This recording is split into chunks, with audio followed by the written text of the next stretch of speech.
आप देख रहे हैं अल्फा डिफेंस हिंदी में आपका स्वागत है।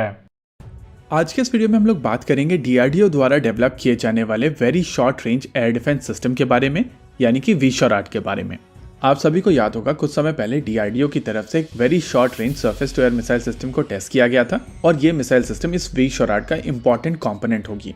फिलहाल के लिए डीआरडीओ की तरफ से जो सिस्टम डेवलप किया जा रहा है वो केवल man portable surface to air missile system ही है। हालांकि आने वाले समय में इसको व्हीकल के ऊपर भी माउंट किया जाएगा और ये vehicle mounted system on the move fire करने में सक्षम होगा। आप सभी को याद होगा कुछ समय पहले हम लोगों ने आपको बताया था कि इंडियन आर्मी एक गन मिसाइल सिस्टम अक्वायर करना चाहती है और शुरुआती दौर में ये 100 के आसपास गन मिसाइल सिस्टम अक्वायर किए जाएंगे, लेकिन इवेंचुअली इनका नंबर 300 से ऊपर जाएगा और एक पॉइंट ऑफ टाइम पर माना जा रहा था कि साउथ कोरियन बीहो सिस्टम इस रिक्वायरमेंट के लिए अक्वायर किया जाएगा, लेकिन उसका फॉलो ऑन ऑर्डर देश में एलएनटी बनाएगा।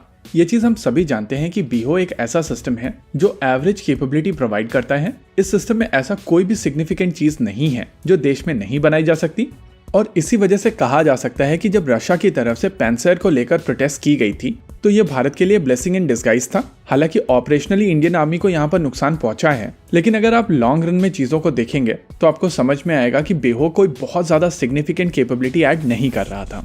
एनीवेज, डीआरडीओ के vehicle mounted very short range air defence system को लेकर अभी बहुत ज्यादा डिटेल पब्लिक डोमेन में नहीं आई है और फिलहाल डीआरडीओ की तरफ से केवल मिसाइल सिस्टम के ऊपर फोकस किया जा रहा है और माना जा रहा है कि जब ये मिसाइल सिस्टम प्रोडक्शन में चली जाएगी तब व्हीकल माउंटेड सिस्टम के ऊपर फोकस किया जाएगा।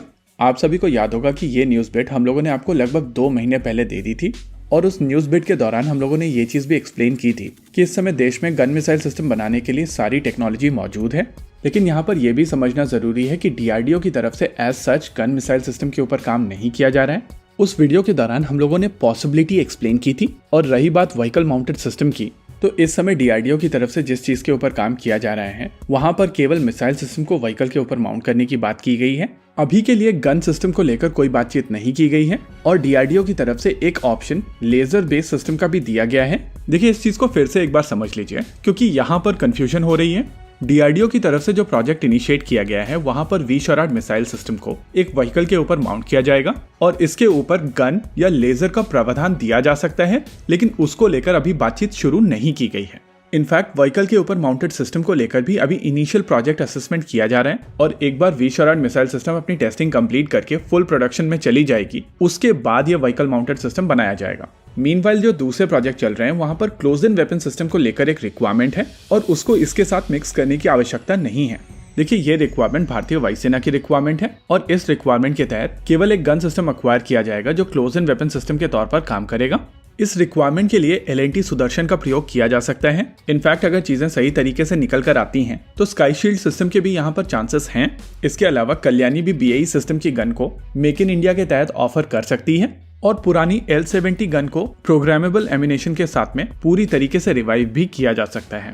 रही बात on the move very short range air cover provide करने वाली रिक्वायरमेंट इंडियन आर्मी की रिक्वायरमेंट होगी और इस रिक्वायरमेंट के लिए थियोरेटिकली पैंसर सबसे सही सिस्टम है, लेकिन हम लोगों को यहाँ पर समझना पड़ेगा कि ये सिस्टम बहुत ज्यादा कॉम्प्लेक्स नहीं होते हैं और प्रैक्टिकली भारत में इस तरीके के सिस्टम डेवलप किए जा सकते हैं क्योंकि इस समय सारे कॉम्पोनेंट्स अवेलेबल हैं और आवश्यकता है कि इन सभी कॉम्पोनेंट्स को इंटीग्रेट किया जाए। यहाँ पर एक चीज हम लोग और समझ लेते हैं जिसको लेकर आने वाले समय में क्वेश्चंस आ सकते हैं। आप में से बहुत सारे लोग बोलेंगे कि क्यों गन मिसाइल सिस्टम एक लेजर बेस्ड सिस्टम के साथ में इंटीग्रेट नहीं किया जा सकता है, यानी कि प्रैक्टिकली एक ऐसा सिस्टम बनाया जाए जिसमें गन मिसाइल्स हो साथ ही साथ लेजर भी हो। देखिए, ऐसा करने से सिस्टम कॉम्प्लेक्स बनेगा और कॉम्प्लेक्स सिस्टम की कॉस्ट ज्यादा होगी, साथ ही साथ इसकी मोबिलिटी भी इफेक्ट होगी और आपको सभी जगहों पर ये तीनों सिस्टम्स की आवश्यकता नहीं होगी। इसी के साथ आज के इस वीडियो में रखते हैं केवल इतना ही। वीडियो को अंत तक देखने के लिए धन्यवाद। देखते रहिए अल्फा डिफेंस। जय हिंद।